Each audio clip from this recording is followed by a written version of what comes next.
დღევანდელ ვიდეოში ვისაუბრებთ ბავშვის ზრდის შეფასებაზე, რომელიც შესაძლოა ჩაითვალოს განვითარების ძირითად მაჩვენებლად, განსაკუთრებით პირველი წლების განმავლობაში. ზრდის შეფერხება კი შეიძლება იყოს პირველი ნიშანი არსებული დაავადების. რა მონაცემებით ფასდება ბავშვის ზრდა? ზრდის შეფასება უნდა მოხდეს სიმაღლის, წონის და თავის გარშემოწერილობის გაზომვით.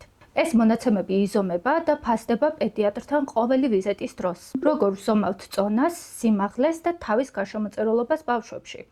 წონა სასურველია გაიზომოს შიშველ მდგომარეობაში საბავშვო სასწორით, რომ თავიდან ავირიდოთ უზუსტობა. თავის გარშემოწერილობა იზომება რბილი საზომი ლენტით, რომელიც მოთავსებული უნდა იყოს სუპრაორბიტალური არეიდან კეფის შემაღლებამდე, რითაც ვადგენთ თავის მაქსიმალურ გარშემოწერილობას. ამ მონაცემებს ვამოწმებთ 3 წლამდე. რაც შეეხება სიმაღლის გაზომვას, ჩვილის სიგრძე ყველაზე სუსტად იზომება 2 ადამიანის მიერ. ბავშვის თავი მოთავსებული უნდა იყოს მყარ საზომ დაფაზე, ფრანკფურტის პოზიციაში, როცა თვალის გარეთა კუთხეები მოთავსებულია გარესასმელი მილის პარალელურად და ეს ხაზი პერპენდიკულარულია ტანის სიგრძივი ღერძის. ფეხები სრულად გაჭიმული უნდა იყოს და ტერფები საზომ ზედაპირთან სწორ კუთხეში მოთავსებული. უფროსი ასაკის ბავშვებში, რომლებსაც დამოუკიდებლად დგომა შეუძლიათ, სიმაღლე იზომება ფეხსაცმლის გარეშე, სტადიომეტრით, თავით ისევ ფრანკფურტის პოზიციაში. ალტერნატიული საშუალებებით გაზომვამ შეიძლება გამოიწვიოს უზუსტობა და მონაცემები გახდეს უსარგებლო. მნიშვნელოვანია ასევე შედეგების შედარება წინა გაზომვებთან და ზრდის სიჩქარის, ანუ ტენდენციის დადგენა, რომელიც უფრო სუსტია, ვიდრე თითოეული ერთჯერადი გაზომვის შედეგი. ამიტომ პედიატრთან ყოველ ვიზიტზე გაზომეთ და აღნიშნეთ ეს მონაცემები გრაფაზე, რომ სამომავლოდ ამ ტენდენციების დადგენა შეგეძლოთ. ბავშვის ზრდა ზოგადად იყოფა 4 ძირითად ფაზად: ფეტალური, ჩვილობის, ბავშვობის და მოზარდობის.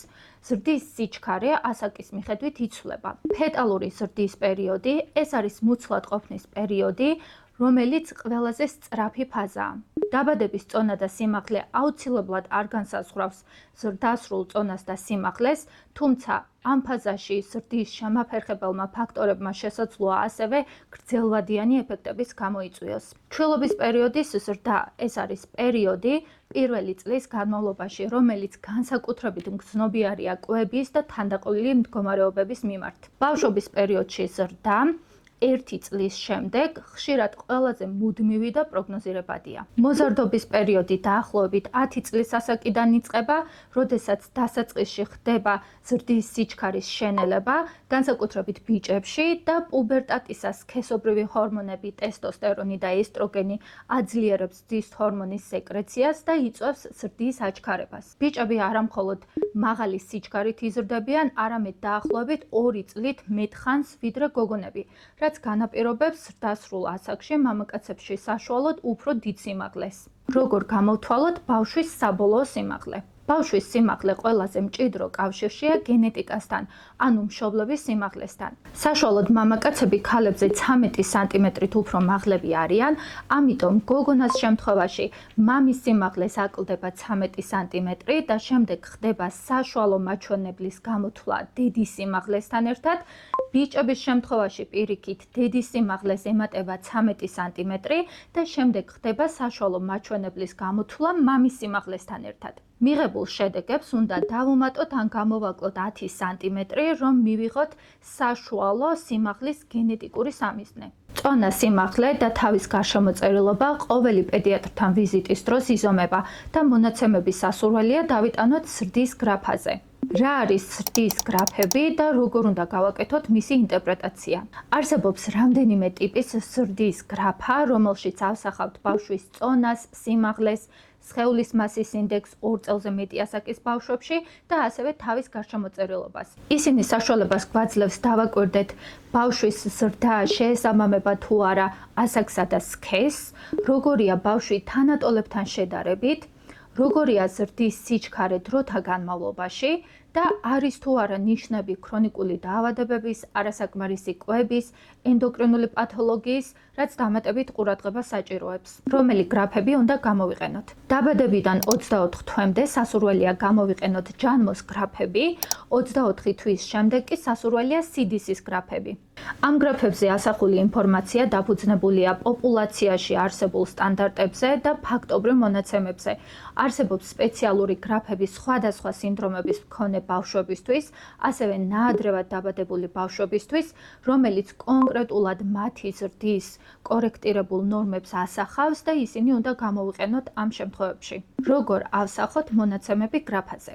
მაგალითად, ავიღოთ გოგონების 2 წლამდე სიმაღლეში ზრდის გრაფა, რომელზეც დატანილია სიმაღლე სანტიმეტრებში და ასაკი თვეებში. თუ ბავშვი პედიატრთან ვიზიტის დროს იყო 5 თვის და 64 სანტიმეტრი, მონაცემებს აღნიშნავთ შესაბამის წერტილში, რომელიც ხვდება მწვანე ხაზზე. მწვანე ხაზი შეესაბამება 50%-ს, რაც იმას ნიშნავს, რომ ბავშვის სიმაღლე არის საშუალო, ისე როგორც მისი ასაკის და სქესის ბავშვების უმეტესობაში. თუ ბავშვის 60 სანტიმეტრია, წერტილი ხვდება წითელ ხაზზე, ანუ 3%-ზე, რაც იმას ნიშნავს, რომ მისი ასაკისა და სქესის ბავშვების 97%-ზე მეტი არის მასზე დიდი. ეს სიმაღლეში ზრდის ჩამორჩენას შეიძლება ასახავდეს და საჭიროებდეს დამატებით ყურადღებას. იგივე პრინციპით შეგვაქვს მონაცემები სხვა გრაფებზეც და პერცენტილების მიხედვით საზღვრავთ მისი სქესის და ასაკის სხვა ბავშვებთან მიმართებაში, როგორია ჩვენი შედეგი. რა უნდა გავითვალისწინოთ ზრდის გრაფის ინტერპრეტაციის დროს?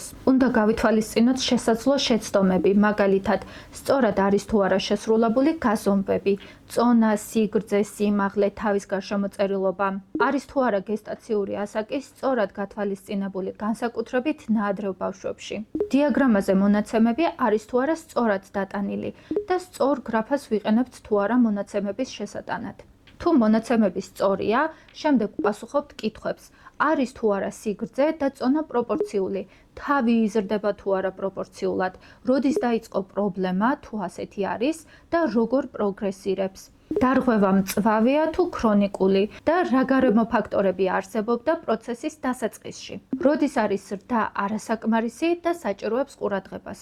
თუ მონაცემები 2 ან მეტ პერცენტილ ხაზს გადაკვეთს იგივე გრაფაზე, თუ სიმაღლე 3%-ზე დაბალია, ეს შეიძლება ზრდის სიჩქარის დაქვეითებითაც გამოვლინდეს, თუ გვაქვს წონის ჩამორჩენა, მაგრამ ნორმალური სიმაღლე, რაც შეიძლება კვების პრობლემებს აღნიშნავდეს, თუ თავის გარშემოწერილობა სწრაფად იზრდება, შეიძლება ჰიდროცეფალიის განვითარების ნიშანი იყოს, ასევე თუ პუბერტატის შეფერხებაა და დაბალი სიმაღლის სიჩქარე გვაქვს ამ დროს, ასეთ შემთხვევაში დამატებითი კვლევების ჩატარება არის საჭირო. მადლობას გიხდით ყურადღებისთვის, თუ ვიდეო თქვენთვის საინტერესო იყო, არ დაგავიწყდეთ მოწონება და არხის გამოწერა, კითხვები კი გამიტოვეთ კომენტარებში. შემდეგ ვიდეოში შევხვდებით.